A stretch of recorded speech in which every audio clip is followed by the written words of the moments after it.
yang melatar belakangi saya di dalam meneliti nasab habaib ini adalah ketika adanya fenomena-fenomena antara pengakuan dengan akhlak-akhlaknya tidak linier. Islam mulai gaya, mulai mengkoreksi Habibnya, mulai mengkoreksi ulama-ulama dari anak cucu Nabi Muhammad SAW. Orang yang seperti itu mirip dengan iblis. Belum saya membuat tesis tentang bahwa para Habib itu bukan turunan Nabi, dia ditanya oleh orang tentang Ajmat Khan. Dia jawab, saya bukan ahli nasab, tanya saja itu ke Rabitah Alawiyah. Sekarang dia ketika nasab Habib ini sudah putus, gagal jadi putune Nabi, dia kemana-mana kampanye. Assalamualaikum warahmatullahi wabarakatuh. Waalaikumsalam warahmatullahi wabarakatuh. Pemirsa pada sebuah TV, malam ini kita mencoba untuk membongkar tentang hasil riset mahasiswa S2 yaitu Mas Sandy Ramadan dengan predikat cum laude. Ya, selamat dulu saya ucapkan bahwa telah lulus sebagai S2 di UIN Syarif Hidayatullah. Kajiannya adalah tentang nasab Kiai Imad. Ini menarik ini. Menariknya buat kami dan pemirsa bahwa tentang polemik nasab ini menjadi perhatian akademik mahasiswa atau insan kampus, apalagi UIN Syarif Hidayatullah sangat ketat kalau saya lihat tentang persyaratan-persyaratan dengan S2. Di studio setelah hadir Mas Sandy Ramadan, yaitu periset atau peneliti tentang nasab dakwahnya Kiai Imad. Temanya sekarang saya coba untuk kita elaborasi. Mas Andi, yang pertama itu ya, saya ingin memberikan sebuah pertanyaan mendasar. Kenapa Anda ini tertarik terhadap pola dakwah atau pola dakwah fanatisme Kiai Imaduddin Al-Bantani di YouTube dengan angle nasab ini dan pembahasan nasab ini terkait isu nasab Ba'alawi ini seperti itu. Lalu saya melihat ada permasalahan di dakwah tersebut dan akhirnya saya melakukan penelitian terhadap dakwah tersebut menggunakan teori dari guru saya, yaitu Profesor tentang komunikasi Islam seperti itu. Dan memang saya lihat dakwah beliau ini yang terkait nasab Ba'alawi ini masih membutuhkan penelitian lebih dalam ya. Namun memang di masyarakat ini sudah menjadi isu yang sangat hangat dan menimbulkan dua kubu yang saling berlawanan seperti itu. Jadi alasannya memang yang paling mendasar itu karena kebaruan atau isu yang sedang hangat. Jadi saya melakukan penelitian tersebut seperti itu. Ya, Mas Andi, apa yang Anda temukan ketika masuk ke dalam bahwa Kiai Imad dakwahnya tentang yang paling kencang adalah tentang nasab Ba'alawi atau mengkritisi nasab Ba'alawi. Apa yang Anda temukan di situ? Ya, pertama kan yang saya temukan itu karena saya saat melakukan penelitian ini terfokus pada dakwah Kiai Imadnya, namun memang dakwahnya itu yang hanya membahas nasab Ba'alawi, dan saya melihat dakwah beliau ini dari sudut pandang komunikasi Islam, teori komunikasi Islam, di mana teori tersebut ada 4 hal, yaitu tabligh, takhir, khairul ummah, dan akhlakul karimah. Jadi saya melihat 4 hal ini nih. Di tabligh, penyampaian yang dilakukan oleh Kiai Imad ini memang jika orang awam yang melihat dakwah beliau itu memang seharusnya meyakini bahwa yang disampaikan Kiai Imad ini adalah benar. Namun karena saya adalah peneliti dan saya melihat dari sudut pandang yang lain, saya tidak terfokus dari isi dakwahnya, tapi saya terfokus pada penyampaian dakwahnya terhadap khalayak umum seperti itu. Lalu proses kedua yaitu konsep dari komunikasi Islami itu ditakhir, Pak, perubahan. Saya melihat pola perubahan dari matkunya atau pendengar ceramahnya ini terjadi perubahan yang signifikan. Yang tadinya percaya bahwa ada Habib di Indonesia menjadi yakin bahwa Habib ini suatu kesalahan seperti itu untuk nasabnya. Memang Kiai Imad ini yang saya perhatikan dari dakwah beliau, memang beliau sebenarnya tidak terfokus terhadap gelarnya, Pak. Tidak terfokus pada gelarnya yang saya perhatikan, tapi terfokus pada oknum-oknum yang memanfaatkan gelar kehabiban tersebut, walaupun sebenarnya gelar tersebut belum tentu benar, belum tentu ada seperti itu. Memang Kiai Imad menyebut beberapa oknum, tapi tidak boleh saya sebutkan. Dan yang menjadi masalah itu pada saat oknum-oknum tersebut menganggap dirinya lebih suci daripada kiai-kiai yang ada di Nusantara seperti itu. Nah, saya terfokus di sana seperti itu. Jadi saya melihat, oh iya benar juga ini menurut Kiai Imad, karena oknum-oknum ini sepertinya ada suatu kesalahan. Dia menganggap dirinya lebih baik daripada ulama-ulama di Indonesia, namun akhlaknya yang ditunjukkan di masyarakat tidak seperti akhlakul karimah Rasulullah SAW. Seperti itu, Pak. Itu yang saya temukan dari 2 poin konsep dari tablik dan takhir pada penelitian saya. Oke, baik.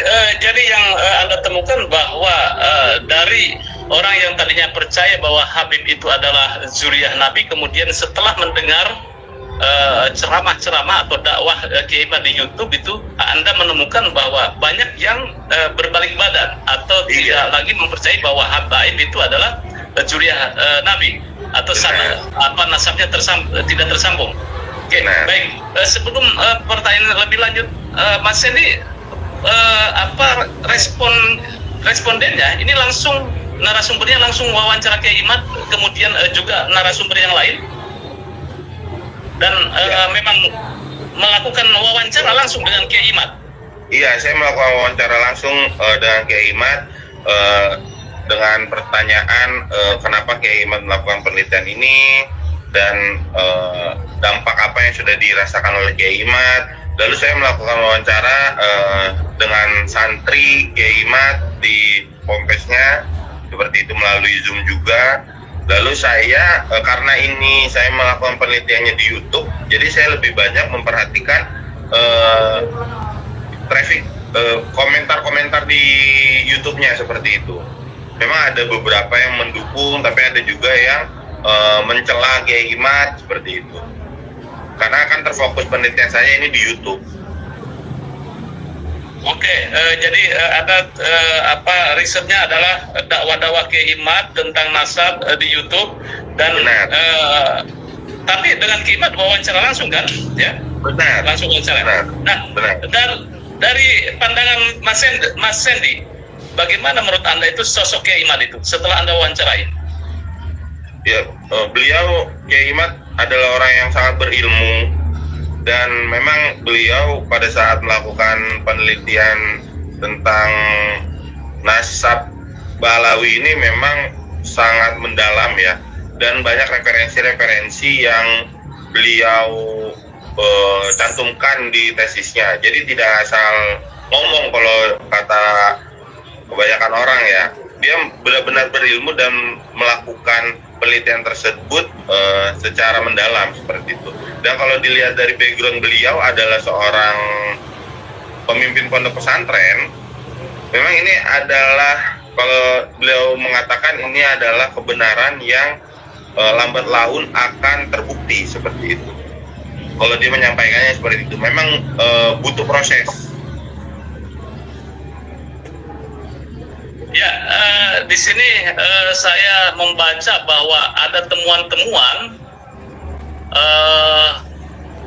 temuan-temuan tentang narasumber yang lain. Tetapi apakah Anda tanyakan bahwa apa sebetulnya tujuan dakwah Kiai Imad dengan fokus beberapa tahun yang lalu itu tentang membongkar tentang nasab Balawi atau nasab Abaid? Ya.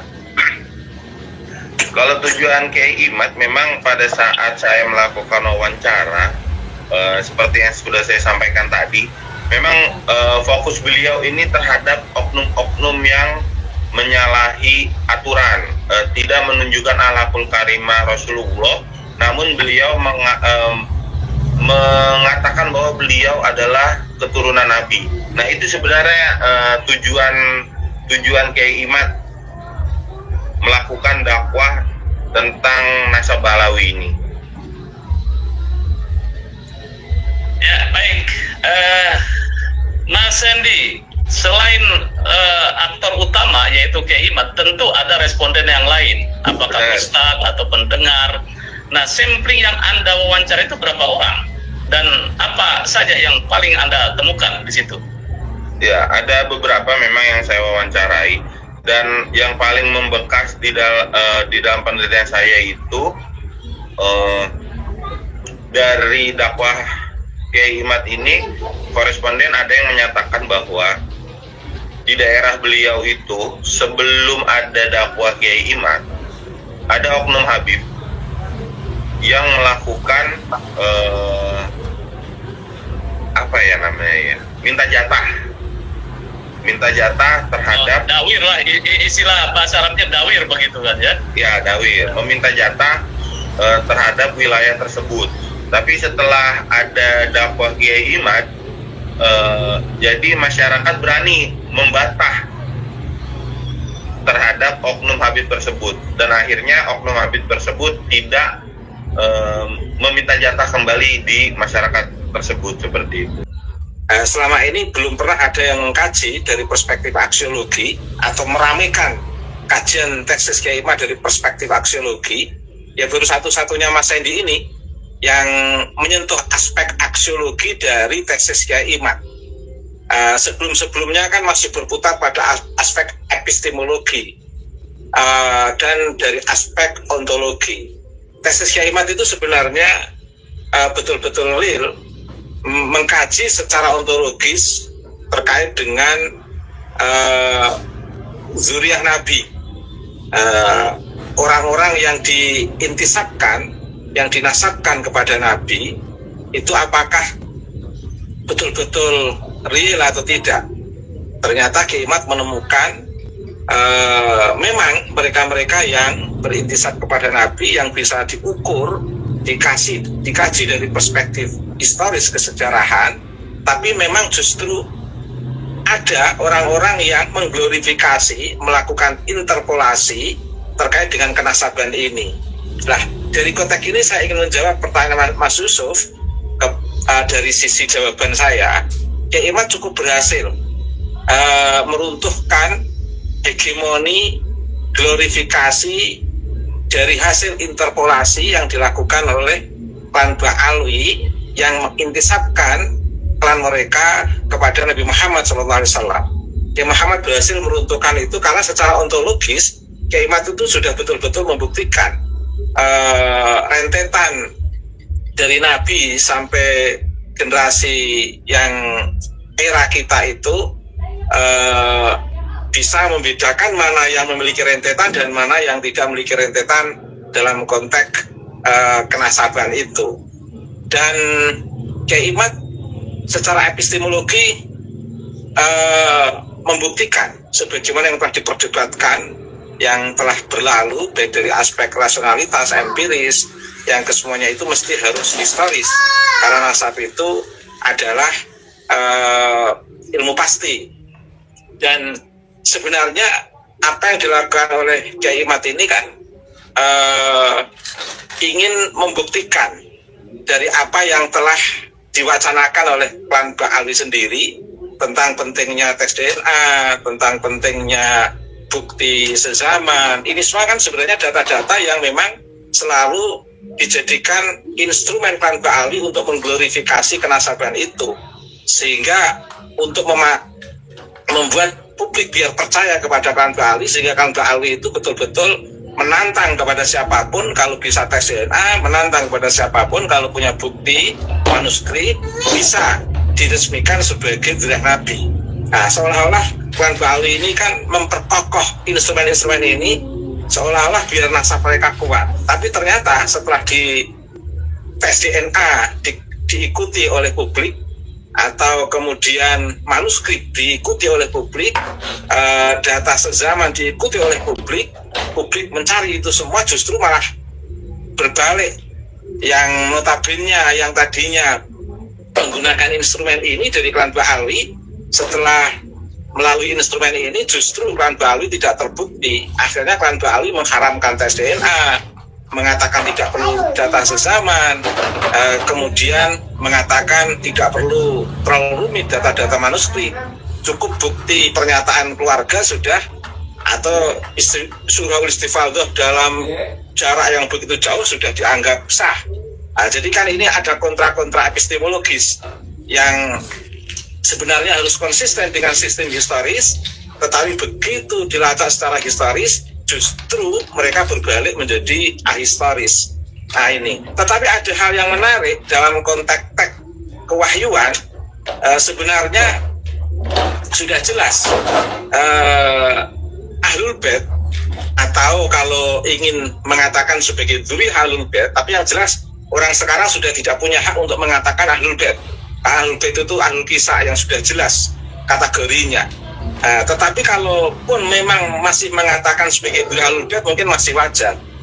Konsekuensi dari Ahlul Bait dan dzurriyyahnya itu mestinya harus sesuai dengan surat Al-Ahzab ayat 32 sampai 34, atau diambil dari ayat 33 saja misalnya, waqarna fi buyutikunna wa la tabarrajna tabarrujal jahiliyatil ula wa aqimnas sholata wa atinaz zakata wa ati'na Allah wa rasulah innama yuridullahu liyuthiba ankum rijsa ahlal bait wa yutahhirukum tathira.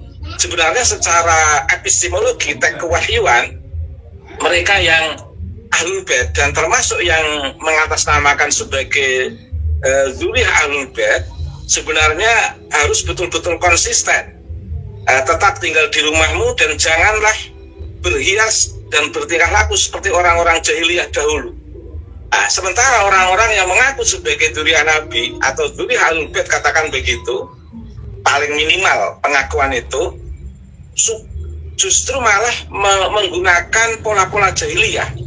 Di antara pola-pola jahiliyah itu adalah mengunggul-unggulkan nasab, mengglorifikasi nasab, atau mengaku-akukan diri dengan orang-orang yang mulia di sekitarnya, diakui sebagai saudaranya, dan diinterpolasikan sesuai interpolasi yang dia buat untuk bersambung kepada Nabi Muhammad SAW.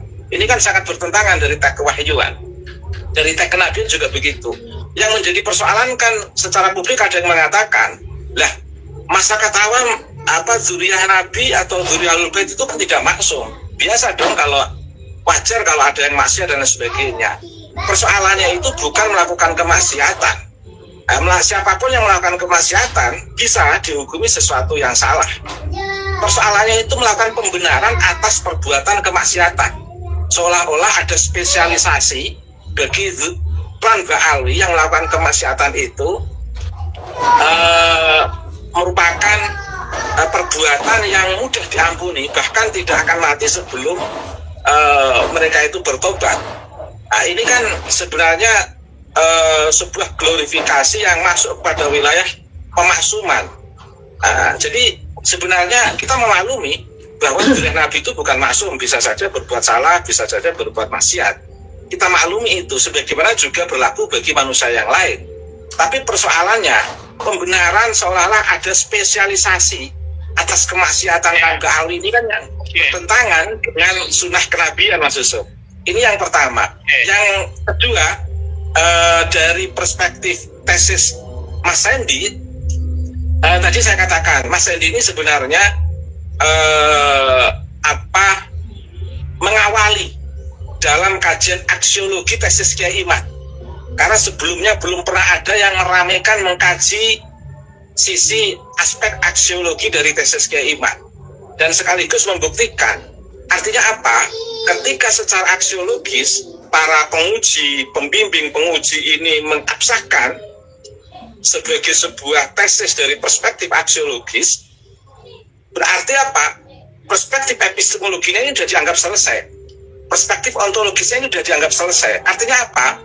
Ketika Syarif Hidayatullah, Universitas Islam Negeri Syarif Hidayatullah, yang di sana ada penguji, para pakar, profesor, mengabsahkan perspektif aksiologis dari tesis Kiai Imad, berarti secara otomatis para pakar di lingkungan UIN Syarif Hidayatullah yang menguji Mas Sandy Ramadan itu sudah merestui adanya perspektif epistemologi dan ontologi dari tesis Kiai Imad. Artinya apa? Baik secara ontologi maupun secara epistemologi ditutup dengan kajian aksiologi Mas Sandy Rahman, secara otomatis akademisi di UIN Universitas Islam Negeri Syarif Hidayatullah ini mengabsahkan tesis Kiai Imad. Saya memaknai di situ Mas Yusuf. Terima kasih untuk pengantar saja Mas Yusuf. Iya, kalau saya lihat Mas Sandy ini adalah kajiannya adalah kajian komunikasi.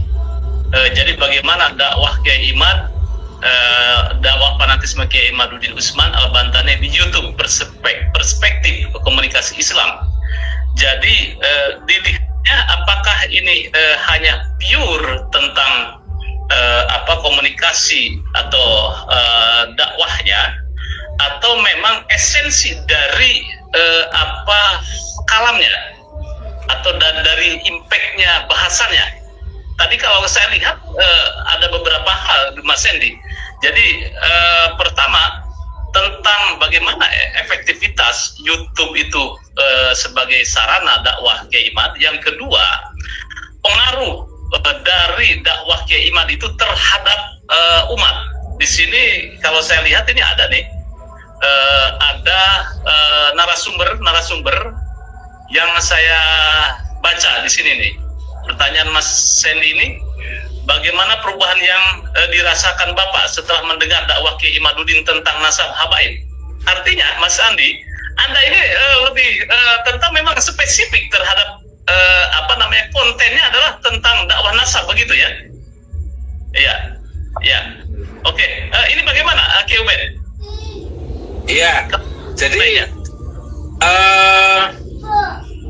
kajian tesis Mas Sandy itu adalah kajian tentang kemanfaatan tesis Kiai Imaduddin Utsman dari perspektif relasi antara ad-da'i wal mad'u, antara pendakwah dan yang didakwai. Ad-da'i itu yang pendakwah, al-mad'u itu yang didakwai, Mas. Jadi kemanfaatan, asas nilai, kegunaan dari tesis Kiai Imad dalam konteks dakwah relasional antara ad-da'i wal mad'u ini, Mas.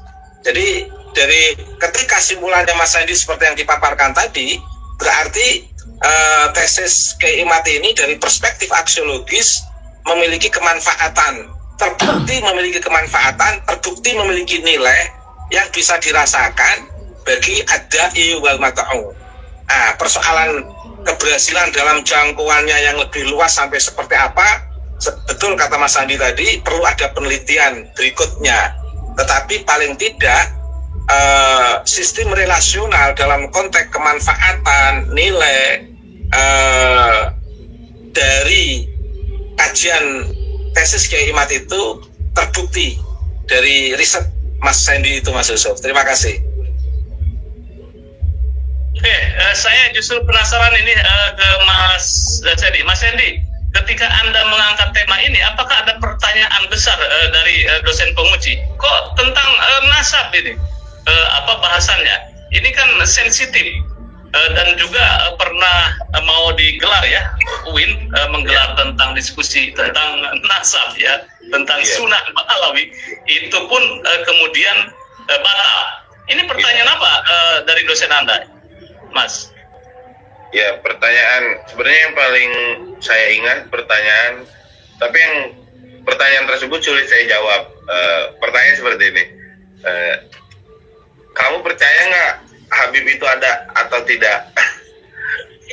Itu pertanyaan yang paling membekas di pikiran saya. Ya, maksudnya Habib itu tersambung ke Rasulullah apa tidak, begitu kan ya? Iya. Jawabannya gimana, Mas? Jawabannya gimana? Iya, saya nggak berani menjawab. Saya hanya bilang perlu penelitian yang lebih mendalam untuk jawaban tersebut. Tapi jika terhadap dakwah Kiai Imad, ya itu yang saya lakukan seperti itu. Terus kenapa ketika ditanya kenapa Anda mengambil tema ini, tema dakwah Kiai Imad? Ini kan menjadi apa? Aneh. Apakah ada pertanyaan siapa sosok Kiai Imad? Apakah dosen Anda itu sudah mengenal tentang sosok Kiai Imad? Ya, alhamdulillahnya memang dosen saya sudah sedikit mengetahui tentang Kiai Imad.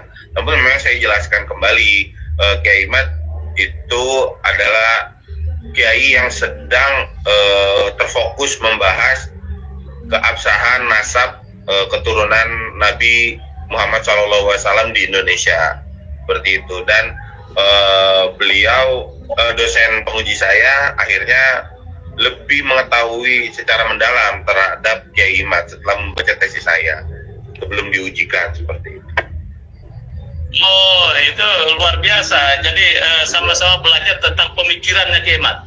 Nah, Iya. menurut Anda pertanyaan yang mendasar lagi itu ya, kok dosen Anda mau judul ini diajukan dan di ACC dan kemudian Anda juga mendapat nilai komlot. Nah, ini pertanyaan yang sangat menggelitik ya. Ya, karena memang pada saat saya mempresentasikan judul ini, saya melihat fanatisme di masyarakat kita ini memang sudah masuk ke tahap yang menimbulkan polemik seperti itu. Jadi mau dia salah, mau dia benar, kalau saya fanatik ke beliau, saya akan membelanya. Seperti itu. Kalau saya dari tesis yang saya jelaskan, yang saya lakukan penelitian tersebut. Nah, dari fanatisme di masyarakat ini saya kerucutkan lagi penelitiannya. Ternyata fanatisme ini terjadi di para mad'u Habib di Indonesia. Namun Habib-Habibnya tersebut saya kerucutkan kembali terhadap oknum-oknum Habib yang dibahas oleh Kiai Imad, seperti itu. Dan pada saat saya menjelaskan tersebut, pembimbing saya setuju dan tertarik untuk melakukan membimbing saya dalam penelitian tersebut, seperti itu. Wow, ini keren ini. Jadi kajian ini juga menjadi sebuah minat akademik para penguji, begitu ya. Ya. Kendala yang terbesar apa, Mas Andi, ketika membuat tesis ini? Kendala terbesar ini kembali ke diri saya ya. Pada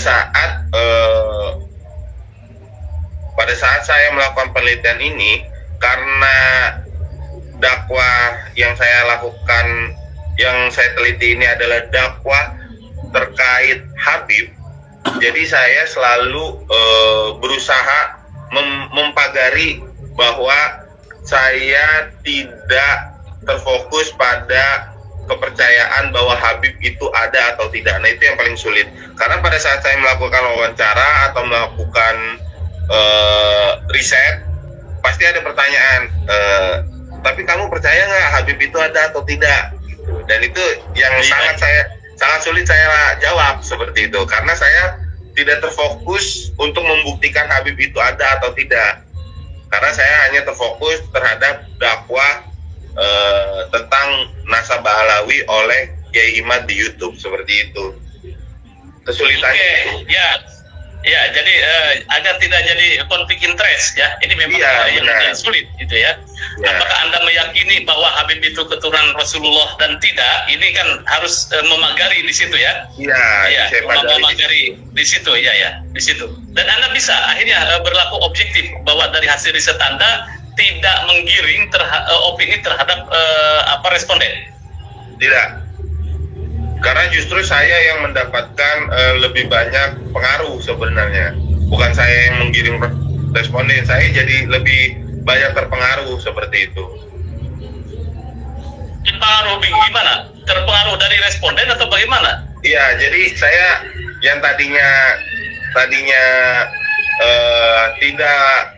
tidak memiliki dasar untuk percaya atau tidak bahwa Habib itu ada atau tidak, sedikit demi sedikit saya makin banyak ilmu dan seperti apakah benar ya Habib itu ada atau tidak, semakin banyak pertanyaan tersebut dan saya semakin mendalam juga, semakin ingin tahu juga untuk melakukan mencari referensi lain terhadap keabsahan apakah Habib itu ada atau tidak, seperti itu. Oke, tesis Anda sudah selesai dan dapat nilai cum laude.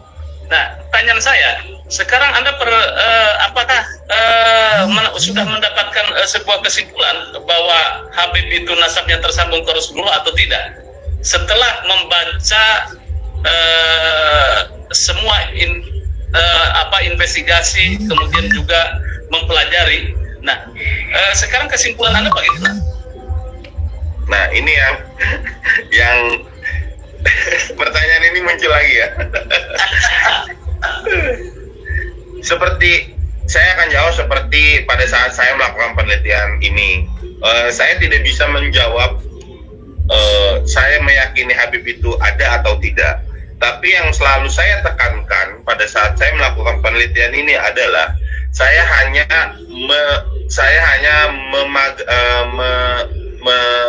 menyadari bahwa sesungguhnya yang terjadi di Indonesia ini adalah oknum-oknum yang mengatasnamakan Habib namun tidak melakukan akhlakul karimah sesuai Nabi Muhammad SAW. Itu kan yang harus kita garis bawahi.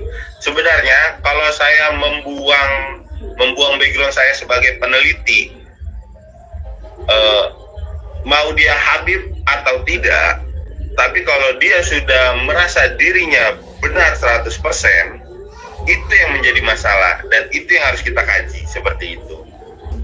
Misalnya saya sebagai orang awam menganggap diri saya yang sudah paling benar dan paling pasti masuk surga, nah itu kan yang harus kita kaji, apakah benar. Dan jika saya melakukan kesalahan dan saya menganggap diri saya benar, dan itu kan yang menjadi masalah di masyarakat saat ini.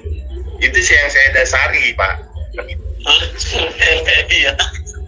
Mas Hendy Ramadan masih punya integritas terhadap risetnya, tidak ingin katakan terbawa pengaruh, baik pengaruhnya Kiai Imad, juga pengaruhnya dari yang pro terhadap Abaim, bahwa nasabnya tersambung ke Rasulullah. Ini menarik bahwa Mas Hendy Ramadan itu masih punya integritas dan kita apresiasi Kebet. Tetapi di hasil riset-risetnya ini banyak sekali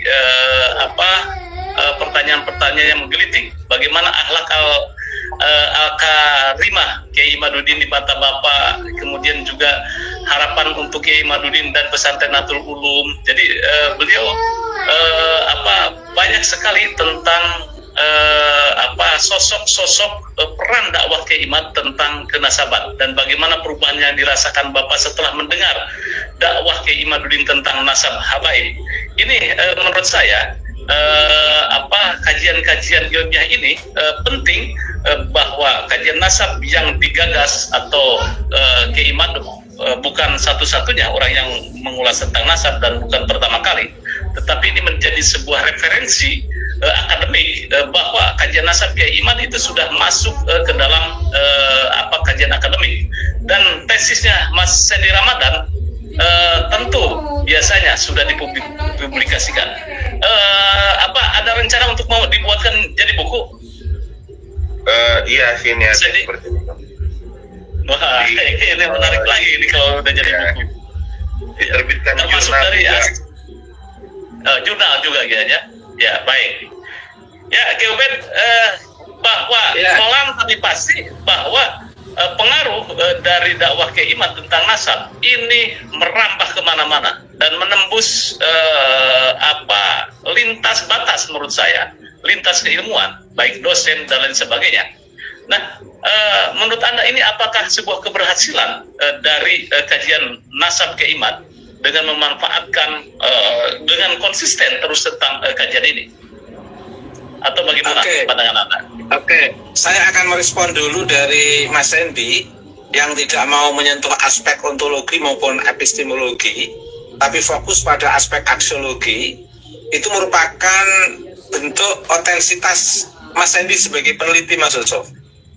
Jadi beliau itu konsisten pada aspek aksiologinya, karena kalau dia menjawab pertanyaan dari penanya tadi terkait percaya atau tidak, nanti melebar. Kalau dia menjawab malah semakin banyak pertanggungjawaban yang merusak kredibilitas Mas Andi di hadapan penguji. Itu kan bentuk jebakan dari penguji untuk melihat konsistensi Mas Andi sebagai peneliti dalam konteks aksiologi dari tesis Kiai Imad, Mas Yusuf. Tapi perlu diketahui, meskipun Mas Andi tidak menjawab percaya atau tidak, begitu Mas Andi menjawab dari perspektif aksiologi, itu secara otomatis tersimpan kepercayaan Mas Andi secara ontologi maupun epistemologi terhadap tesis Kiai Imad, meskipun tidak mempertanggungjawabkan secara vulgar, Mas Yusuf. Karena itu bagian daripada etik akademik, biar tidak kemana-mana, biar lebih fokus pada satu titik riset yang dilakukan oleh Mas Andi. Karena kalau Mas Andi tidak secara akademik tidak menyimpan kepercayaan aspek ontologi dan epistemologi bahwa Habib itu tidak tersambung kepada Nabi, tentu akarnya akan kropos, akar riset itu, Mas. Sehingga dalam kondisi apapun, riset Mas Andi itu memiliki akar ontologi dan epistemologi yang sesuai, yang searah dengan apa yang dilakukan oleh Kiai Imad. Tetapi itu tidak ingin disentuh oleh Mas Andi karena memang di luar riset Mas Andi. Dan itu sudah bagus menurut saya Mas Andi melakukan komitmen akademik seperti itu, Mas Yusuf. Ini yang pertama. Yang kedua, saya memahami bahwa di NU itu, Mas, ada banyak aktivis pencerah, tetapi berhenti pada tataran elit. Misalnya Kiai Haji Mas Farid Masudi, beliau sosok yang cerdas dan banyak melakukan penelitian. Beliau punya ikon tema gerakan yaitu Islam emansipatoris, tapi itu hanya dipahami di kalangan kelompok elit Nahdlatul Ulama, baik misalnya para kiai atau para akademisi dari Nahdlatul Ulama untuk menangkap emansipatorisnya Kiai Mas Farid Masudi. Tetapi masyarakat secara luas, grassroots tidak mengikuti gerakan emansipatoris Mas Farid Masudi. Hal yang sama dilakukan oleh Absar Abdallah, melakukan gerakan Islam liberal. Tapi Islam liberal itu hanya dalam tataran wacana elit akademik yang nahdiyin atau masyarakat elit di Indonesia ini atau kiai-kiai tertentu, tapi juga tidak mengakar secara meluas. Sedangkan Kiai Imad itu betul-betul dirasakan sampai grassroots, Mas, sampai akar rumput. Sebagaimana gerakan Gus Dur dalam konteks demokratisasi dan melanjutkan pribumisasi Wali Songo itu juga dirasakan akar rumput. Sebagian Wali Songo juga. Jadi Kiai Imad ini masyarakat banyak karena memang problem kapitalisasi nasab atau istilah tadi itu ndawir itu memang problem masyarakat akar rumput, Mas. Sehingga begitu ada tesis Kiai Imad, masyarakat akar rumput itu seperti memiliki jimat untuk bisa menghadapi adanya kapitalisasi nasab itu di akar rumput itu. Jadi secara dalam konteks dampak luas dari tesis Kiai Imad ini, kalau melihat fenomena yang saya sampaikan ini, sebenarnya sudah bisa dirasakan oleh masyarakat akar rumput, termasuk juga masyarakat di tingkat cabang atau ranting, katakan begitu Mas, itu tidak merespon Islam liberal atau Islam emansipatorisnya Kiai Madjar Khalid Masyudi. Tapi beda dengan tesis Kiai Imad, di tingkat cabang dan di tingkat ranting itu pada memperbincangkan tesis Kiai Imad, Mas, karena berdampak langsung ke masyarakat luas. Ini kalau yang tadi diharapkan oleh Mas Hendy, perlu ada penelitian lebih lanjut. Jadi sebelum ada penelitian, saya menjawab dari perspektif fenomenologis.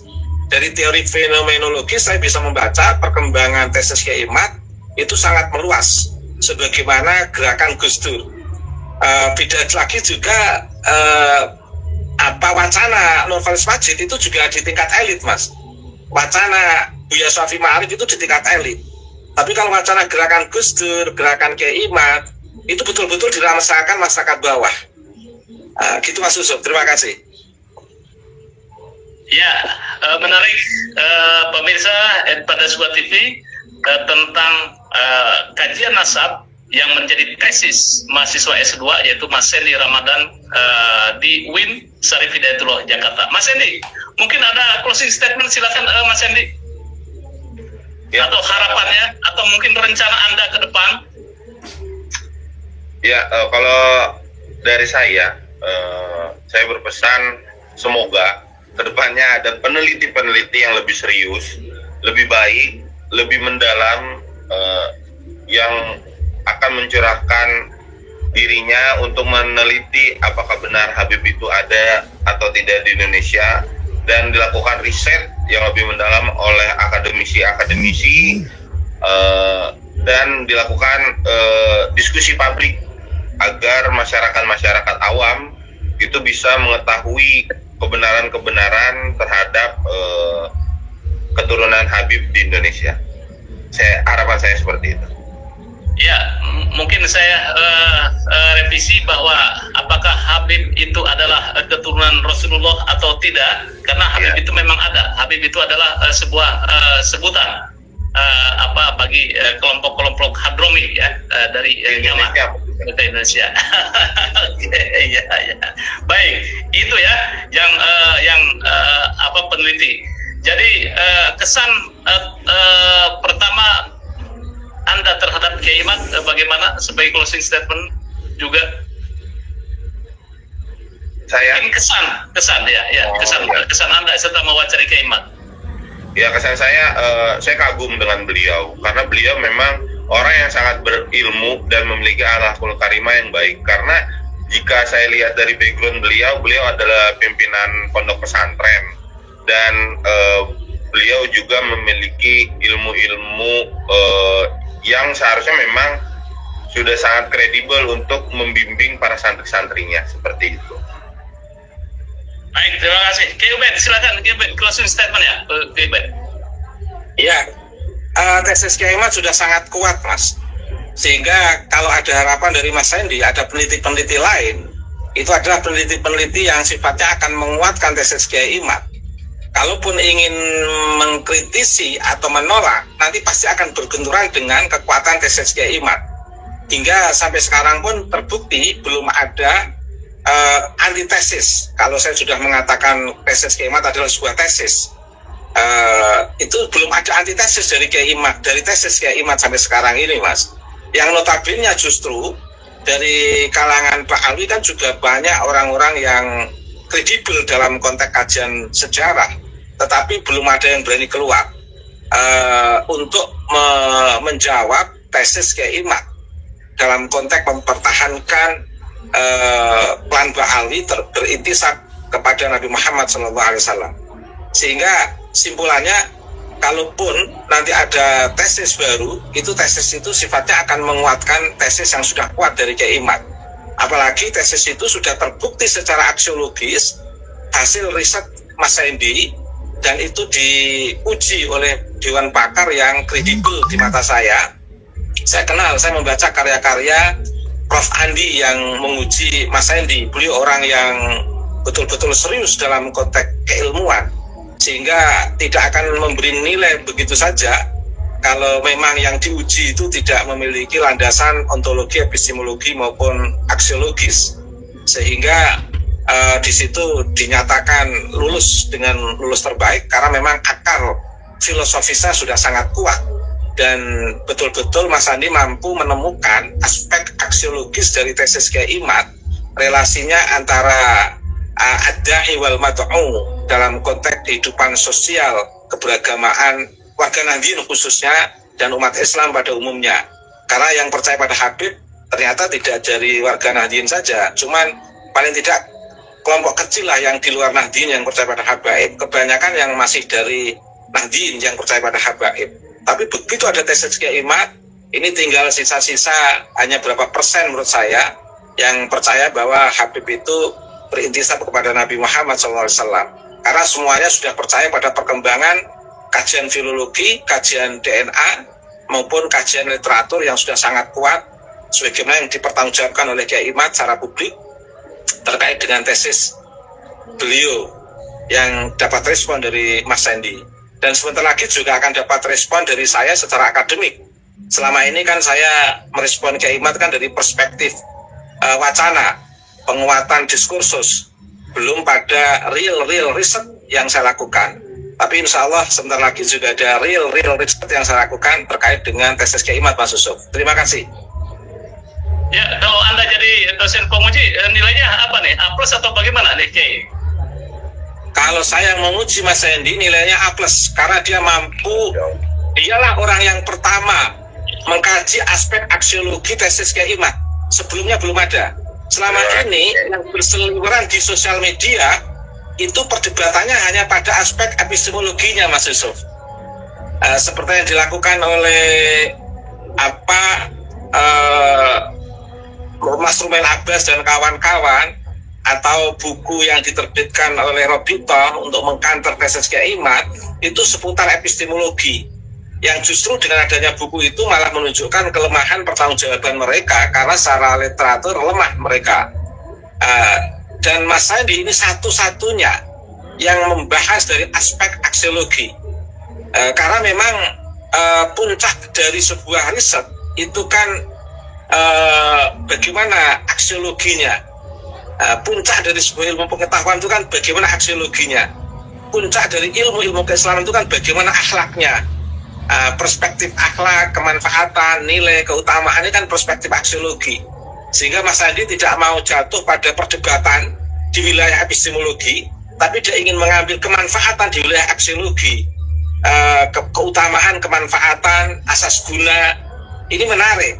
Sehingga Mas Andi tidak terlalu jauh masuk dalam benturan-benturan konflik diskursus ini.